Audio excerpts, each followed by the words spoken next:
Olá, eu sou Lenir Nunes, da Liene Carreira, e estou aqui para te entregar o melhor conteúdo para alavancar e potencializar a sua carreira. Hoje, gente, será um podcast incrível. E o convidado de hoje é uma pessoa que eu tive a oportunidade de conhecer num evento, né, nesse ano em São Paulo.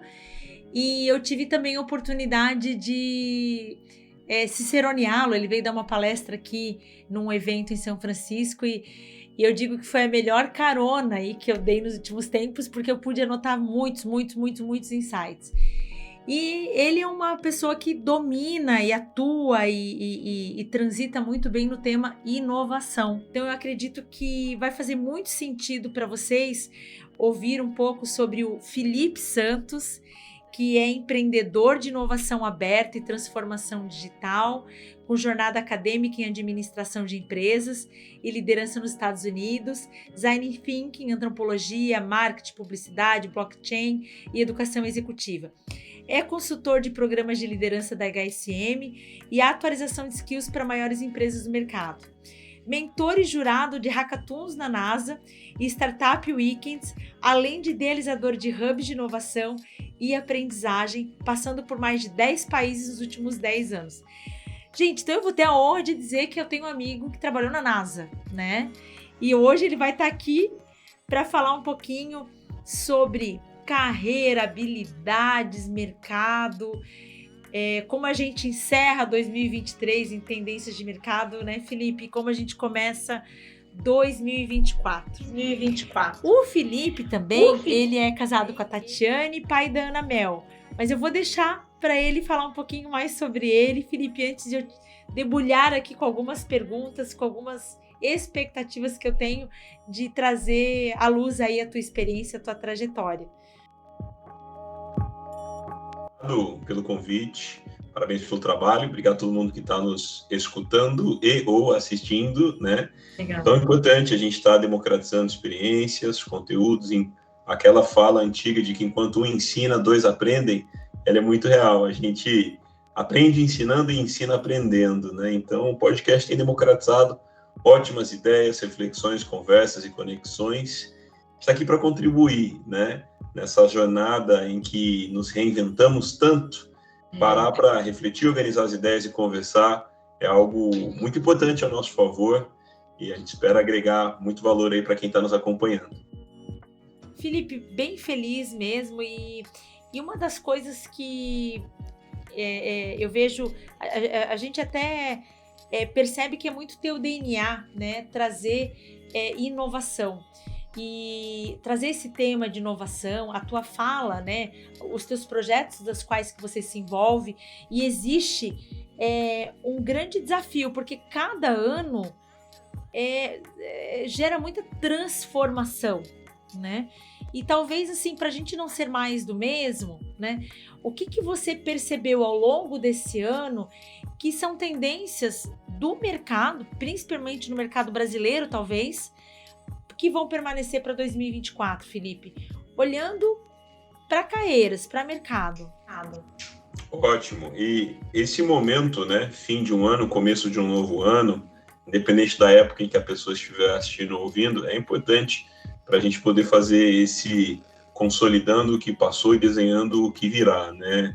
2023, um ano em que o tema mais popular foi a inteligência artificial generativa e suas reflexões corporativas, empreendedoras, de segurança da informação, propriedade intelectual, vários verticais para refletirmos a IA generativa, né? Ao passo que ainda estamos respirando anos pós-pandêmicos, isso envolve diversas questões emocionais, psicológicas, governamentais, econômicas, ética. E também cercado por um ambiente de incerteza, por conta de conflitos na geopolítica, né? Seja no território da Ucrânia, Israel, a Guiana e assim por diante. Então, o mundo é um lugar extremamente instável, volátil, aquele termo VUCA, né? De volatilidade, incerteza, complexidade e ambiguidade, que nasceu lá na Guerra Fria, explica mais o nosso mundo. Não à toa, né, o mundo tem uma analogia de guerra, né?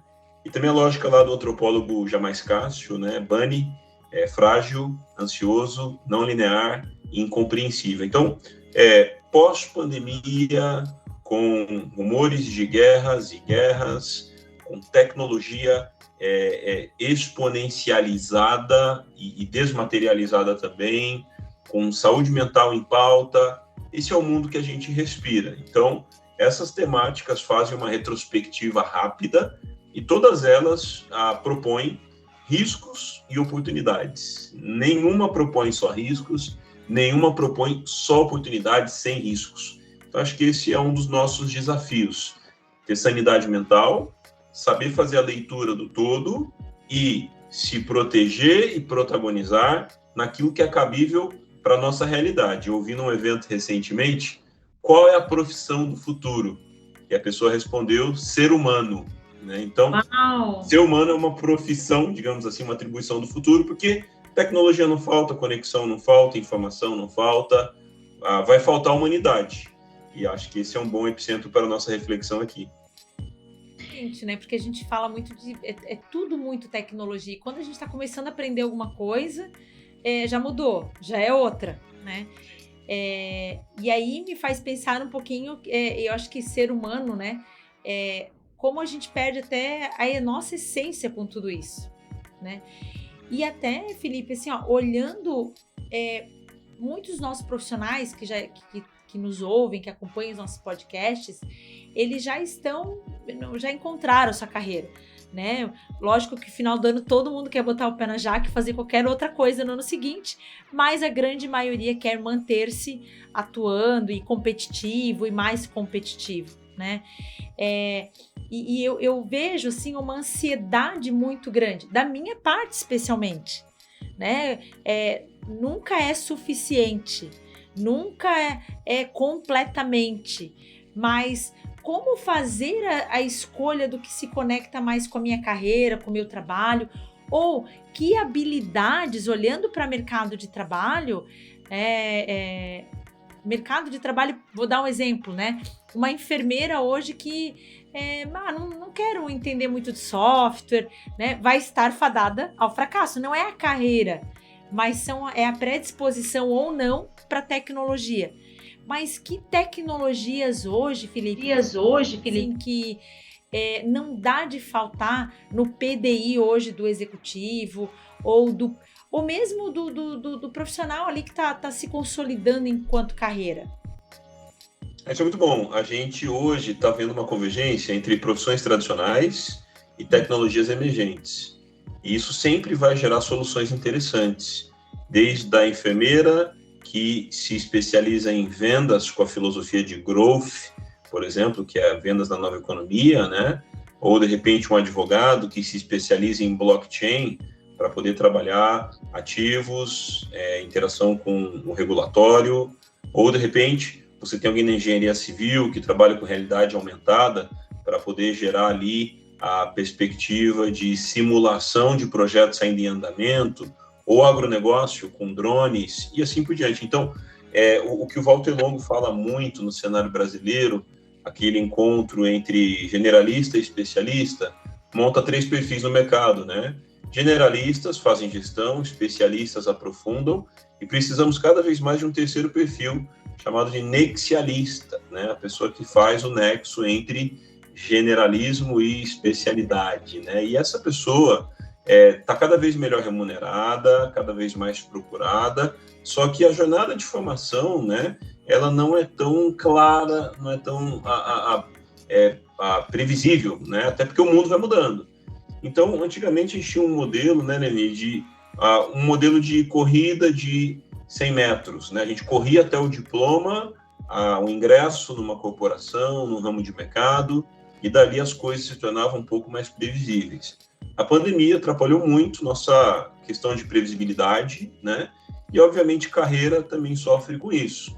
A carreira vai aparecer cada vez menos com um navio transatlântico, cada vez mais com um jet ski, que precisa fazer movimentos e correções rápidas, né? Então, hoje a gente percebe que empresas ou profissionais que tinham prestígio, estabilidade e autoridade não estavam imunes às disrupções do mercado, aos concorrentes, às startups, aos novos profissionais, ou até mesmo a tecnologia gerando substituição de algumas tarefas e atividades, né? Então, ninguém pode se dar o luxo de se acomodar, e nós precisamos acompanhar vetores tecnológicos, ainda que a gente não seja de tecnologia. Antigamente, a tecnologia era algo para o pessoal de TI, software, desenvolvimento, né? Mas hoje a tecnologia é tecido social. Então, quando a gente fala de 5G, inteligência artificial, metaverso, blockchain, computação quântica, energias renováveis, cibersegurança, gêmeos digitais, infoprodutos, marketplaces e plataformas, tudo isso é muito importante para todo mundo. Para alguns, isso baterá a porta no curto prazo, para outros no médio, para outros no longo. Como que a gente vai saber? A gente precisa estar bem encaminhado e introduzido em todos esses assuntos e, como um jet ski, fazendo movimentos rápidos para saber quais dessas pautas trazer para as habilidades da carreira ou para o escopo do negócio. E aí vale lembrar aquela frase, testar é o novo planejar. Talvez nada disso faça sentido para alguém que está nos acompanhando. Mas e se você testar numa pequena porção? E se você dialogar e ouvir com alguém de um ramo ou do mesmo ramo que você está? Você vai trabalhando no nível de mais granularidade, mas antes que isso se torne algo maior, né? Então, eu tenho percebido algo nesse sentido, nas maiores e melhores empresas, nos profissionais mais brilhantes e antecipados, né? Aquela frase do matemático alemão Klaus Miller continua ecoando, né? Quando é necessário mudar, antes que seja necessário. Então, a grande pergunta para quem está nos acompanhando é: quais mudanças, ainda não urgentes, você já está encaminhando de alguma forma? E a gente precisa ter isso no nosso planejamento, na nossa rotina. Eu acho que boa provocação também, né, Felipe? Porque eu acho que tira um pouco aquele comportamento de que precisa estar perfeito para ser lançado, né? Ou, eu preciso dominar muito antes de fazer um movimento. Não, eu preciso fazer movimentos menores, constantes e efetivos. E até, eu gosto de dizer, a Apple, né, se permite em fazer atualização de software, mesmo tendo lançado. Por que a gente tem que esperar o perfeito para lançar alguma coisa, né? Exato. A gente vai experimentar na prática o que precisa ser melhorado. Olhando para isso, Felipe, o que você está me dizendo, será que essa competência, não do perfeccionismo, mas a necessidade do controle de tudo, ou de ter mais leveza, né? E tentar buscar profundidade naquilo que é minha competência. E trabalhar em redes é uma tendência que não... Eu não diria nem uma tendência, mas é um comportamento natural que as pessoas devem ter? Sim, por natureza, o nosso cérebro ele trabalha com os caminhos mais curtos da sinapse para gastar menos energia, né? Então, as pessoas, quando veem coisas mudando ou novidades, elas correm para as analogias mais óbvias e confortáveis. Só que nem sempre isso vai fazer sentido, né? Então, nós precisamos ter um olhar transversal, além do nosso segmento. Nós precisamos muito de feedback de pares, parceiros, mentores, clientes, e nós precisamos também ter essa iniciativa de temperar nossa carreira com diferenciação. E aí entra aquela lista do Fórum Econômico Mundial das 10 habilidades mais importantes para os próximos 5 anos à frente, né? E isso nos revela que, além das habilidades acadêmicas e técnicas, que era a composição do profissional do século XX, nós vamos precisar sempre de habilidades diferenciadoras, seja para inovação, criatividade, tecnologia e dados, situações de extrema incerteza. E a gente vai responder a isso não só com o que a gente estava acostumado a fazer, mas arquitetando novos modelos de negócios, pensando em novos perfis, mudando o jeito de fazer, não mais com aquele olhar de preservar o que já existia, mas com o olhar que a gente chama de disruptivo, né? Que é propor o novo antes que seja tarde demais. Tem até uma frase interessante sobre isso, né? Se você não aprender a destruir o seu negócio, alguém aprenderá e fará. Então, isso pode ser refletido para a carreira também. Se você não aprender a destruir sua carreira, alguém aprenderá e fará. Um concorrente, a tecnologia, alguma tendência, né? Então, a sensibilidade a esses temas é extremamente importante para o desafio que a gente tem hoje. Eu ouvi um CEO recentemente dizendo que ele liderava a partir da mesa e da sala dele. Tudo vinha até ele. Reuniões, relatórios, informações. E ele falou, dos últimos 2, 3 anos para cá, se eu liderar da minha sala e da minha mesa, eu vou acabar com a empresa em, no máximo, 2 anos. Eu preciso estar mais fora, no cliente, nas conferências, nos eventos, no ponto de venda ou de produção, dependendo da finalidade. Eu achei muito surpreendente. Alguém de idade mais avançada, com alta experiência, falando, eu precisei sair da minha mesa e da minha cadeira, senão não conseguiria mais. Então, acho que isso nos diz muito sobre para onde a gente está indo nesse sentido. Vejo assim, é isso que você falou, né? Eu mudar rapidamente. Acho que não tem mais espaço para síndrome de Gabriela, né? Eu nasci assim, sempre fiz assim, né? E ouvir, né? Eu acho que vai muito de encontro também a autoconhecimento, né? Entender assim, o Felipe é muito bom nisso. Ok, deixa eu fazer uma parceria com ele e de repente entender onde que eu mando bem para poder contribuir com essas relações e reconhecer que talvez tenha gente melhor que a gente, e aí vai um pouco também de administrar vaidades, né? Já é um tema para outro podcast. Sim, é a tal da colaboração, né? Que ela era vista num olhar mais óbvio. O funcionário se tornou colaborador, né? Só que esse efeito colaborativo não é só apenas ser um funcionário. Tem a ver com ser uma pessoa mais transversal, participativa, com menos do ego e da autodefesa, né? Então, é aquela pessoa que, quando ela chega no topo, ela viabiliza para que outros cheguem também, né?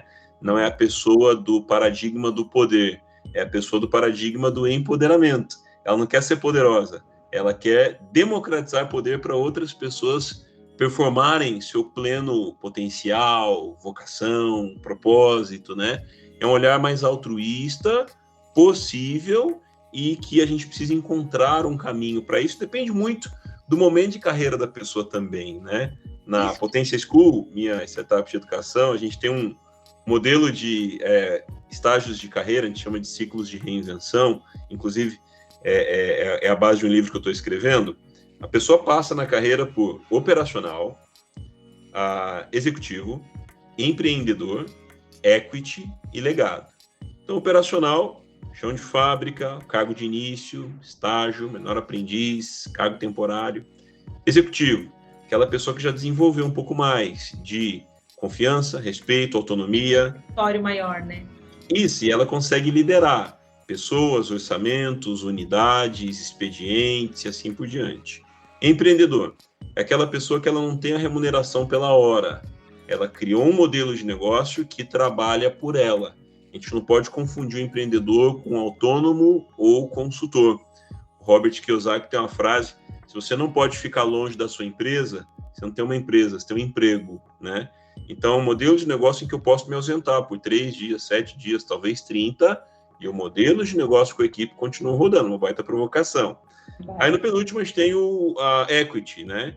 Que não é apenas ser remunerado pela hora, como operacional executivo, não ser remunerado pelo modelo de negócio, como empreendedor, mas ser remunerado por investimentos e aquisições que eu conduzo, né? Então, desde ações na bolsa, fusões e aquisições. Exatamente. Então, o ciclo equity está bem focado nisso, né? E o ciclo legado é aquele em que a pessoa ela não tem mais preocupação sobre dinheiro entrar. Isso é uma certeza. Agora ela quer fazer o dinheiro sair com propósito e com viabilização. Daí nascem os fundos de faculdades, bolsas de estudos, institutos, as premiações, né? Para viabilizar empreendedorismo, negócio, educação, as condições básicas, né? Então, o ciclo legado é aquela pessoa que está num ritmo de autobiografia, mentoria, solidariedade, filantropia, ela está possibilitando, né, e não apenas tentando batalhar para adquirir, porque isso é página virada. Então, quando a gente olha para esses ciclos operacional, executivo, empreendedor, equity, legado, a gente começa a refletir também sobre qual que é a pauta de cada um, né? Qual que é a insegurança, a oportunidade e assim por diante. Porque assim, quando a gente começa a olhar legado e não sucessão, né, como também é outra discussão, né, a gente começa a ter muito mais ou buscar mais clareza do propósito. Tu percebe, Felipe, até uma provocação para te fazer, assim, que não vamos nomear gerações, mas assim, talvez eu vou pegar aqui um tempo pós-pandêmico aqui, né? As pessoas, elas têm antecipado ou elas estão mais ansiosas em ter clareza desse propósito e não mais só fazer por fazer? É verdade. As gerações mais recentes, elas têm tido no seu imaginário menos peso por remuneração e mais peso, valor por realização, propósito, pertencimento. São palavras-chave da geração Y, Z, alfa, dentro aí das nomenclaturas. Uhum. Entretanto, a gente consegue perceber dentro dessa mudança de paradigma, né, que toda geração tem uma contribuição singular, toda geração tem pontos fracos e pontos fortes, e conforme a sociedade vai mudando, as gerações precisam se reinventar e encontrar o seu papel, né? Então, a fala de que alguns dizem, né, a tal geração mais nova é uma geração fraca, sensível. Toda geração tem pontos fortes e pontos fracos, sem certeza.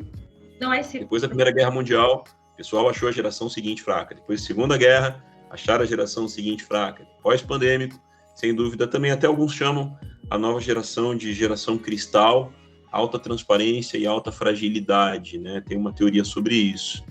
Mas eu acredito que a grande chave está na a reconciliação geracional, essa integração geracional, a gente conseguir fazer todas se comunicar ao invés de se degladiarem, né? E a gente posicionar cada uma delas para sua melhor contribuição também, né? Então, a sua performance, né? No que manda bem. Exato. Quem traz experiência e visão sistêmica? Quem traz atualidades e aquela inquietação que tem que ter, né? Então, é importante a gente fazer isso e não diferente. O Jack Welch, né, CEO da GE, ele propôs um traço cultural que se chamava mentoria reversa, né?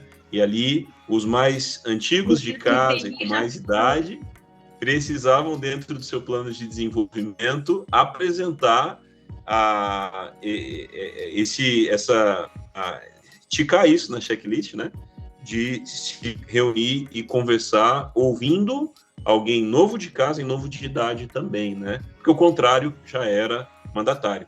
Então, é importante a gente ter esses estudos de caso, essas reflexões, porque nem tudo é copiar e colar.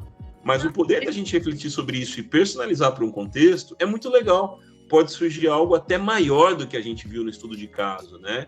E a nossa geração é quem vai conduzir isso. Então, sem dúvida, no passado era sobre seguir o manual, preservar os protocolos e manter os processos. Hoje é atualizar o manual, questionar os protocolos e reinventar os processos, né? Então, o paradigma de proteção e estabilidade hoje é um paradigma de reinvenção antes que seja urgente. É muito bacana, porque é a teoria do lifelong learning, né? Eu paro de buscar estudos formais ou aqueles processos longos de aprendizado e vou em doses homeopáticas dentro daquilo que eu preciso, porque aí a necessidade e o processo de aprendizado, eles são mais consumidos, né? Eles são mais, a gente se apropria mais.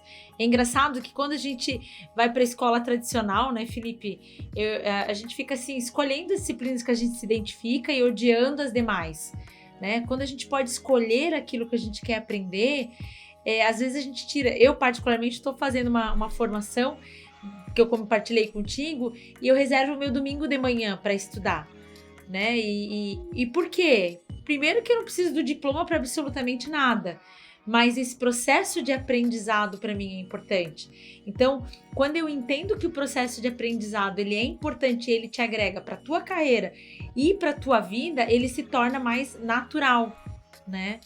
Então, a esteira rolante parece que ela... Porque eu vejo assim, quando eu vou falar de carreira, quando a gente vai, as pessoas pegam lá você SA, né? Quais são as carreiras do futuro? Sempre começa essa ansiedade para fora e eu paro de olhar para dentro.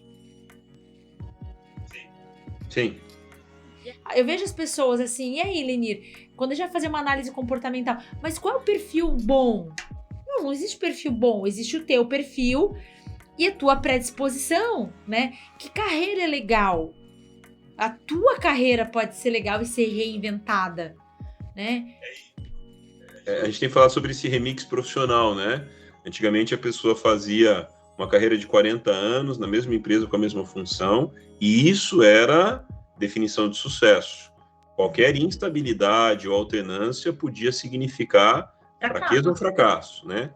E hoje a gente está vendo isso cada vez mais sendo transformado. Quando a gente compara, por exemplo, Galvão Bueno, narrador numa emissora por 4 décadas, né? E você olha Casimiro, Thiago Leifert, figuras que têm um olhar mais transversal, mais empreendedor, mais do digital do que da emissora formal. E isso é só um exemplo que a gente poderia replicar e refletir em diversas outras instâncias também. Uma coisa importante é que tem coisa que no início é geracional.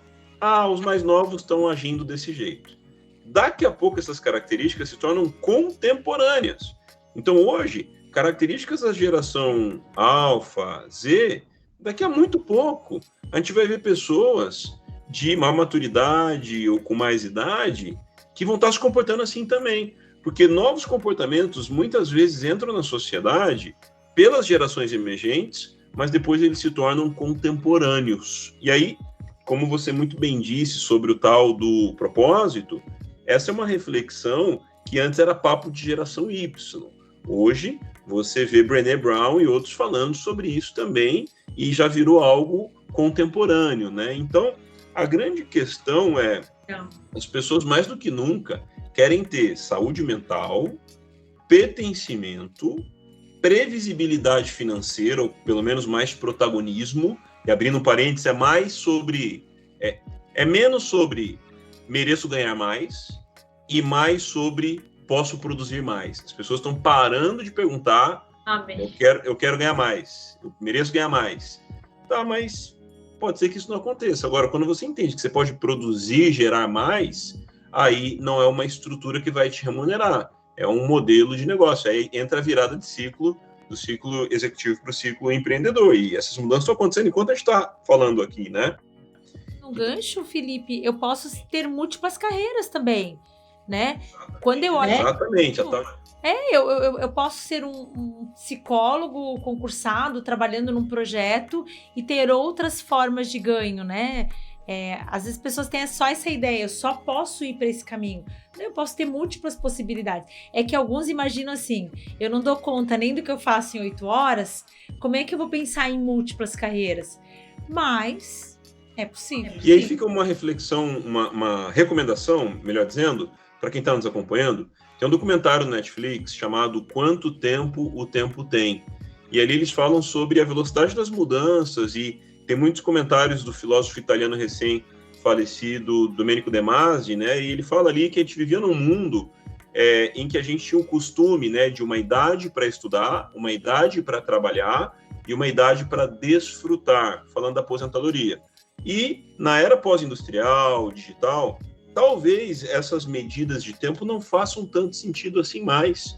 Você vê pessoas com protagonismo empreendedor que, antenadas aos eventos relacionados ao seu propósito no mundo, elas podem ter mini férias várias vezes por ano, né? A COP28 acontecendo, por exemplo, em Dubai, a pessoa pode escolher 3 ou 4 dias para estar no evento, 3 ou 4 dias para ter lazer por ali ou por outro lugar, e assim os eventos no Brasil também, né? Então, uma outra colocação que ele traz também, né, sobre as 24 horas do dia, 8 horas para trabalhar, 8 horas de assuntos pessoais e 8 horas de sono, né? Isso multiplicando aí 8, 16, 24.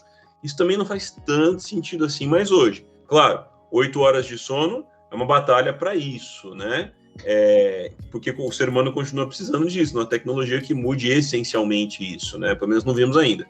Quando a gente fala de 8 horas de trabalho, a gente sabe, dependendo dos estágios lá que eu falei, do operacional alegado, a pessoa pode estar lá com 14 horas diárias, 12 horas diárias, alguns chegando a 20 horas diárias, claro que não dá para fazer isso por muito tempo, né? E a gente fala das 8 horas de interesses pessoais. Alguns têm trânsito, outros têm estudo, né, para poder gerar o próximo salto, outros têm atividades voluntárias, solidárias, filantrópicas, ministeriais, né?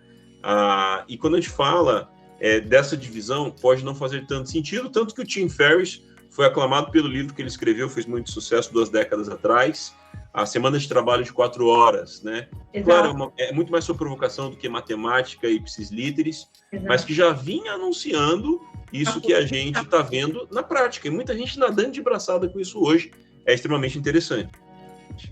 Olhando para isso, né? Porque a gente está no modelo industrial, no modelo de carreiras estruturadas, e como eu acho que as pessoas ficam tão ansiosas com isso que pensam assim, não, eu não consigo reconstruir nada nessa altura do campeonato, e aí de novo vão tardando muitas vezes um sonho, um projeto, né?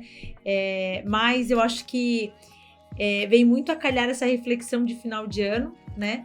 De é possível, mas vai exigir um esforço, um processo de ressignificação de muita coisa, e de novo, né? Eu preciso ter uma determinada constância por um tempo para eu entender se deu certo ou não deu, né?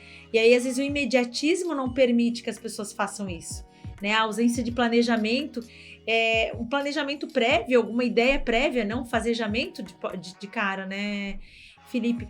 E deixa eu te perguntar, assim, quanto comportamento, porque você também está muito conectado com o comportamento humano, né? Eu não gosto muito dessa coisa de receita pronta, mas assim, 4 ou 5 comportamentos essenciais, independente do momento de carreira, mas entendendo que eu ainda estou numa fase de adquirir recurso, de patrimônio, enfim, o que eu não posso deixar de lado, né? Pegando só até para... Eu estava lendo uma reportagem do Richard Branson, aquele bilionário, né? E eu já tinha lido o livro dele há muito tempo, uma autobiografia dele, mas especialmente dessa vez, a gente lê os livros às vezes 1 ou 2 vezes, e acho que é a terceira vez que faz sentido outras coisas, né? E além de ele não abrir mão de acordar cedo, fazer atividade física, ele comenta que ele não abre mão de ter um tempo em família antes de ir para o trabalho.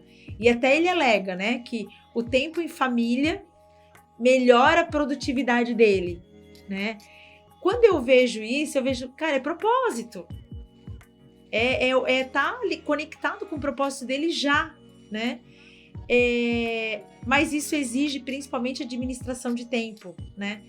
Talvez seja o grande desafio para todos. Acabei de sair de um grupo de WhatsApp nessa discussão sobre redefinição de prioridades, né? Eu não posso abrir mão de alguns papéis, né? Isso para mim tem sido uma grande reflexão. Eu não posso abrir mão do papel de mãe, né? De esposa, enfim, mas eu posso reorganizar essas prioridades. Quando tu falou de dormir 8 horas, quando se tem filho pequeno, é um sonho. Parece assim, o primeiro filho a gente tem a ideia de que nunca mais vai dormir 8 horas, né? No segundo a gente já sabe que é um período. Mas que competências, assim, que habilidades, Felipe, hoje... e talvez eu vou fazer essa pergunta para ti, que habilidades hoje você persegue, se você ainda não tem? Ô Felipe, Sam. Legal, ótimo. Acho que a gente poderia categorizar em alguns pilares, né? Habilidades, transformações e ecossistemas. O que eu quero dizer com isso? Quanto a habilidades, aquela lista do Fórum Econômico Mundial ajuda muito, aquelas 10 habilidades que geram categorias. Eu vou compartilhar depois para a galera junto com o podcast.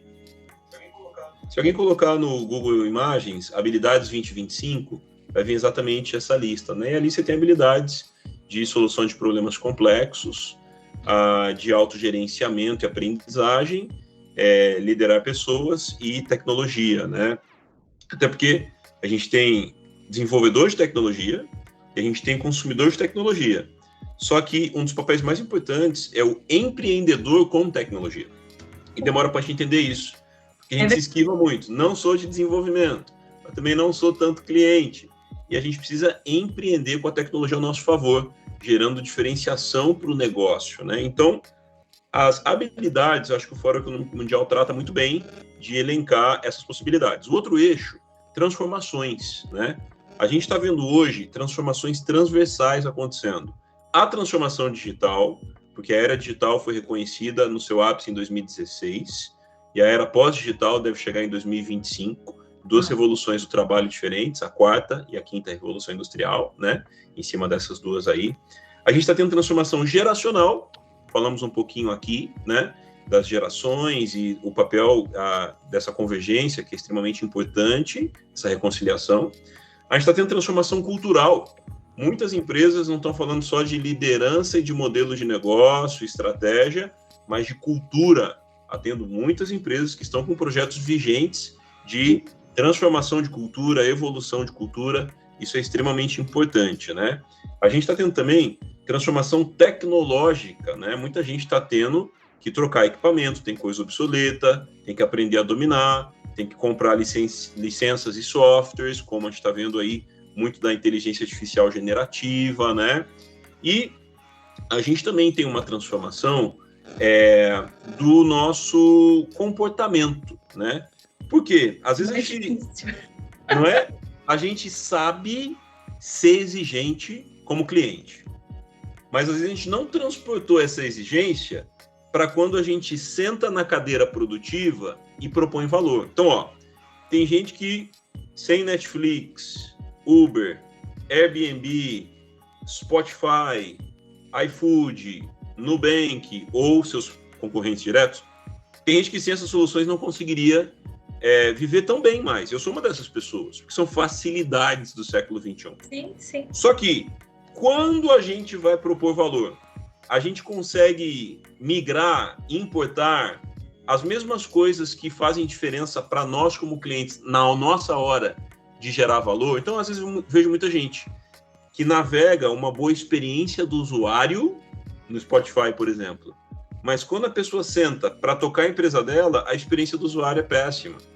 Ou, de repente, a pessoa tem uma alta transparência num banco digital, mas quando ela vai trabalhar com colaborador, fornecedor ou com o mercado, ela tem pouca transparência. Então, hoje, isso já entrou no nosso cérebro, só que no modus operandi cliente. Exato. E a gente precisa ter a capacidade, a habilidade de assimilar isso enquanto profissionais. Porque como cliente, a gente já não aceita mais voltar para o passado. Mas como profissionais, nem todos nós atravessamos essa ponte ainda. A integralidade. Integralidade, exato. Exato. Felipe, um pai que só vive com a tecnologia, né? Mas eu não ia ficar triste se desse um bug no WhatsApp, assim, de umas 6 horas. Eu não sei, eu acho que ia ficar bem. Desde que esse bug seja para todo mundo, né? Se eu puder estar com todo mundo que é importante para mim e todo mundo fique sem, né?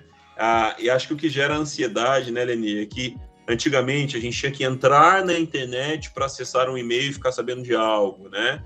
A gente tinha que atender um telefonema para ser informado para algo. E hoje a gente é informado do que a gente quer e não quer imediatamente. Exato. E aí acho que o terceiro pilar que eu falar ali de ecossistemas tempera um pouco nesse sentido.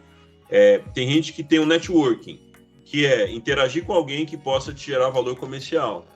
Só que a gente não vai só transacionar com outras pessoas.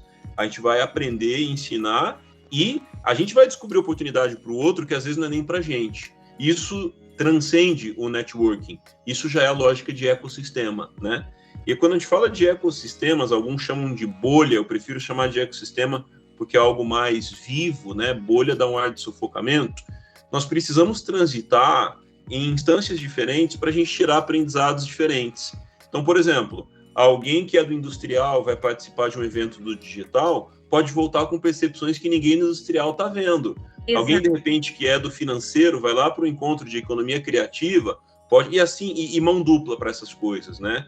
Ou, de repente, eu trabalho mais com processos, mas lá na ponta vou participar de uma discussão sobre saúde mental, e eu volto com reflexões que me colocam à frente da média, onde eu estava acostumado. Então, hoje, atravessar a rua para ecossistemas diferentes, eu acho que também está nessas competências. E recapitulando rapidamente, né? Habilidades, transformações e ecossistemas. A gente já ouviu em outra época do chá, né? Conhecimento, habilidade e a letra A, se não me engano, Atitude, né? A iniciativa, o protagonismo. Continua valendo, mas se a gente temperar com esses três... né? Felipe, que delícia, assim, né? E que legal, porque eu sempre valorizei muito as pessoas que vinham para as reuniões e falavam assim, olha, desculpa, eu não sou dessa área, mas eu queria compartilhar aqui, e é justamente quando vem uma ideia uau, né? E aí eu fico pensando em muitos profissionais que às vezes assim ficam enclausulados, né, nas suas salas, nas suas milhões de reuniões, e aí passa-se ano, entra ano, eu não vi nenhum evento interessante na minha área, né? E aí também não saiu, e aí também não trocou, não se relacionou, e esse cara sofre quando vai para o mercado, porque ele tem uma rede de relacionamento ovo de codorna, né? Só ali aquele grupinho, enfim. Então eu acho que vai gerar, para mim, um baita aprendizado, e para muitos eu acho que vai se adequar esse processo de reflexão também. Que legal, Felipe. Felipe, assim, ó, qual é o livro, teu livro de cabeceira, assim? O que tu tá lendo nessa hora? Pela tua velocidade, tu não deve ler um livro de cada vez, deve ler talvez 3, né? Eu, particularmente, nunca leio um de cada vez também, né? Mas eu queria que tu compartilhasse com a gente. Legal. Acho que livros são canais importantes para a gente ter aprendizados um pouco mais densos, né? Hoje eles extravasam, viram também audiobooks, e-books, podcasts, eventos, metodologias, imersões. Inclusive, falar comigo, que é incrível, né? Amei, obrigada. Isso. Hoje, o livro que eu estou olhando é o Startup Nation, né? O Nação Empreendedora, que fala muito sobre a história do milagre econômico de Israel. E de lá, eu ramifiquei para um livro chamado Chutzpah, né? Se escreve Chutzpah, que é um traço cultural de Israel, a cultura do questionamento. Ela é muito importante, né? Só que eu queria citar alguns livros que me trouxeram até aqui, que eu acho muito importantes, e sempre recomendo nos ambientes por onde vou, e sempre tem feedbacks muito gratificantes. Organizações Exponenciais é um livro que é um limiar entre o antigo e o novo, né? Gestão do Amanhã, esse já é brasileiro, Sandro Magaldi e José Salib Neto. E aí, esse eu vou tratar como uma categoria só, porque dele eles ramificaram sequências, virou uma trilogia, né? Novo Código da Cultura, Estratégia Adaptativa e Liderança Disruptiva. São livros muito importantes. E tem um livro do Walter Longo, que se chama Fim da Idade Média e Início da Idade Mídia, em que ele fala sobre essa transição, não da Idade Média medieval, mas da Idade Média do perfil mediano, que antigamente a gente trabalhava no negócio, né? Classe social, região, faixa etária e traçado o perfil médio, marketing, vendas e avanço, né? Comercial. Mas hoje, na Idade Mídia, o comportamento das pessoas nas plataformas digitais, muitas vezes é mais importante do que a idade, poder aquisitivo ou a região, né? Porque a gente está numa era mais algorítmica. Então, Walter Longo, autor brasileiro brilhante, que traz um livro bem dissertado sobre como a gente transicionou da idade média, tanto na comunicação quanto do perfil do cliente, quanto para a idade mídia, em que as mídias sociais hoje se tornaram um tecido inevitável da vida humana, né? Então, com essa jornada de leituras, eu acho que pessoas podem fazer reflexões cada vez maiores, né? E os feedbacks são sempre bem-vindos, porque tem gerado muita coisa legal por aí. Felipe, me conta assim, ó, um conselho que você recebeu que foi inesquecível, que você traz para ti até hoje. Boa. Acho que a lógica, um pouquinho, isso aqui está dentro da cultura startup, tá? E aí eu vou citar alguns elementos, mas tudo debaixo do mesmo guarda-chuva, né? O tal do falhar rápido, né? É o fail fast, que gera a frase testar é o novo planejar, que gera a frase para alguns que feito é melhor que perfeito, ou comece antes de estar pronto, né? Tudo isso trouxe para mim resposta para uma inquietação antiga em que eu via um planejamento muito lento e burocrático, e quando a resposta finalmente era viável, o mundo já tinha mudado. Eu vivia me questionando dentro das empresas, nas faculdades, nesse sentido, né? Puxa, leva tanto tempo, né? Igual, recentemente tivemos a troca do logo de um grande banco brasileiro que levou 22 meses, né? Então, a tal do transatlântico do jet ski mesmo, né? E eu acho que essa lógica de agilidade, ela é muito importante. Eu costumo dizer isso, que agilidade, pensando na gestão ágil, por exemplo, não é sobre velocidade, mas sobre as premissas certas de empatia, imersão, experimentação. Aí a gente pode ser ágil, na direção certa, né? Então, acredito que esses questionamentos de um mundo mais voltado à prototipação, validação de hipóteses, testar o novo, planejar, me agradam muito, porque eu tinha essas tensões desde que saí da faculdade nos Estados Unidos, lá em 2010, né? E não tinha resposta para isso. Passei por empresas que vieram futuramente, grandes grupos, até a falir. Na época, não saberia dar resposta. Hoje, eu entendo que esse elemento, né, de agilidade com empatia e validação de hipóteses é uma pauta muito importante, muito relevante para o tipo de mundo e desafio que a gente vive hoje. Felipe, agora eu tô meio... Eu saí um pouquinho do que a gente tinha se proposto de habilidades, competências, mercado e saber de ti. O que não falta na tua rotina? Boa. Eu acho que não pode faltar senso missional, né? Todos nós temos um tempo limitado de vida na Terra, isso é invariável para todos, né? E nem todo mundo que está vivo está efetivamente vivendo. A pessoa pode estar sobrevivendo. E quando se pensa em sobrevivência, muito se pensa na questão social-econômica, né? As condições e tal. E eu não penso muito nessa linha, mas o que diferencia sobrevivência de vivência é atingir o nosso propósito, o nosso design, a nossa missão aqui na Terra, né? Então, hoje, eu acredito muito em poder expandir possibilidades de vida verdadeira para as pessoas por meio de inovação, empreendedorismo e criatividade em grandes centros urbanos. Essa é a minha declaração de vida, né? Só que a gente não a descobre procurando. A gente descobre servindo e fazendo. Então, tem muita gente que está assim, puxa, quem sabe a pessoa pode ter 15 anos ou 55 anos. Ela está pensando assim, será que eu descobri mesmo meu propósito? Eu vou parar tudo, quando eu descobrir, eu vou atuar. Só que o propósito é um lapidar, é fazendo coisas em instâncias diferentes que eu vou me descobrindo mais sobre a sociedade, sobre impacto terreno, impacto eterno, aí eu consigo encaixar o que faz mais sentido e onde eu atuo melhor. Os japoneses chamam isso de ikigai, né? O que eu faço bem, o que gera impacto no mundo, o que é remunerado, o que é necessário, a convergência disso propõe-se aí a vida que vale a pena, né? Então, acho que, independente da filosofia, né? Todos nós precisamos ter esse senso de urgência, de que a vida é passageira e nesse plano passageiro a gente pode fazer um impacto eterno, né? E aí a gente vai juntar as nossas experiências, vocação, aquilo que mais foi disponibilizado para nós, para poder gerar multiplicação com isso. Muita gente tentando adquirir para si, né? Enquanto a verdadeira satisfação da vida está em multiplicar. Então, vida missional, para mim, é algo muito importante, em que essa barreira de distinção vai ficando cada vez mais baixa. Eu costumo dizer que o que mais está acabando com a aposentadoria é o propósito.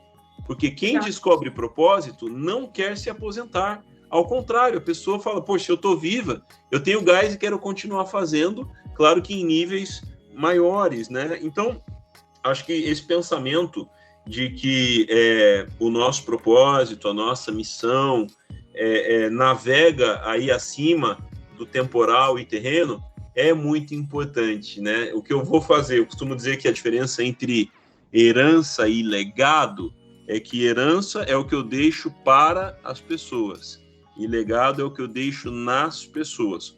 Os dois são legítimos, mas todos nós vamos concordar que, por exemplo, um herdeiro multimilionário sem legado gera preocupação. ao mesmo tempo, uma pessoa com legado sem herança pode construir algo novo, né? E o ideal é termos os dois, não começarmos, né? Dizem que herança é a próxima geração não começar de mão vazia, né? E liderança é o legado, melhor dizendo, é ela poder multiplicar isso, né? Então, acho que senso missional com lentes de missão e legado, né? Um senso de herança e legado, isso é muito importante. Incrível, Felipe, incrível. Eu acho que baitas ensinamentos, e eu acho que se conectando isso sem manter a competitividade, eu acho que estar integral nesse mercado, né? E última pergunta, quem é o Felipe que não está no LinkedIn? Legal.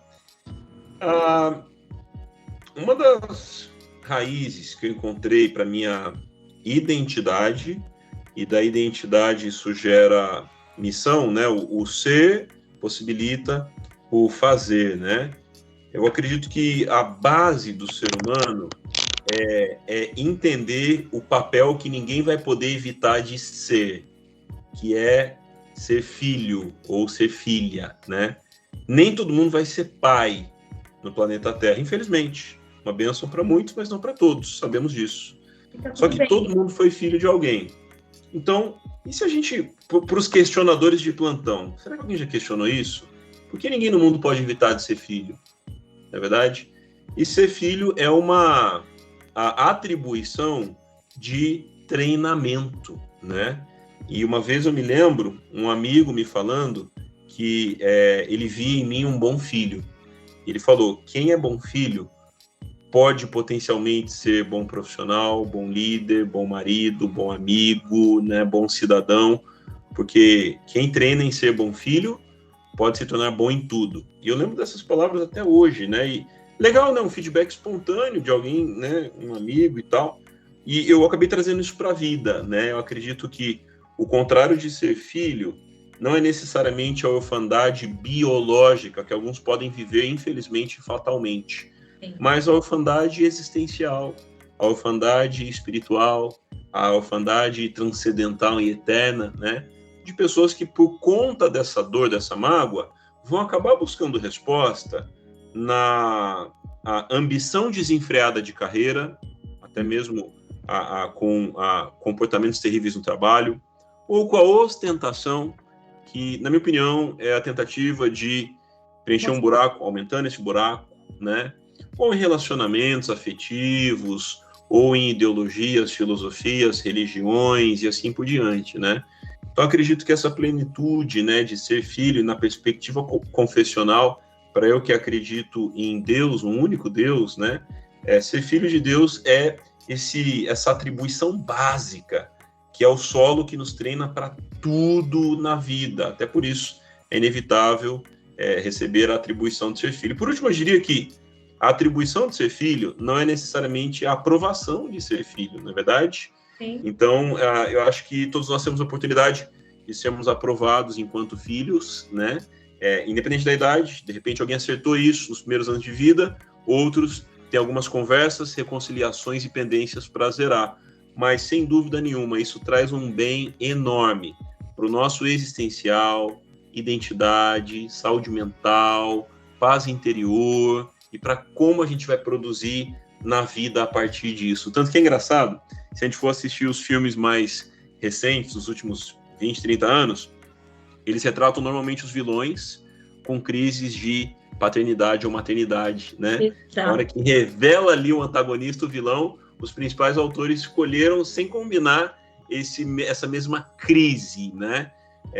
Da rejeição ou da perda, do luto ou do desentendimento, né? Órfãos de pais vivos.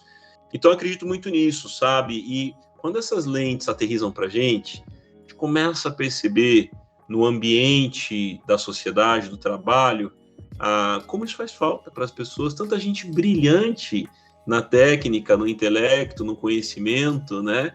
Mas elas estão com buracos na alma, na identidade, às vezes no humor. Eu tenho visto em grupos de WhatsApp brigas tão feias, porque 99% da conversa era técnico, alguém patinou com algo ideológico, político, social. Isso azedou.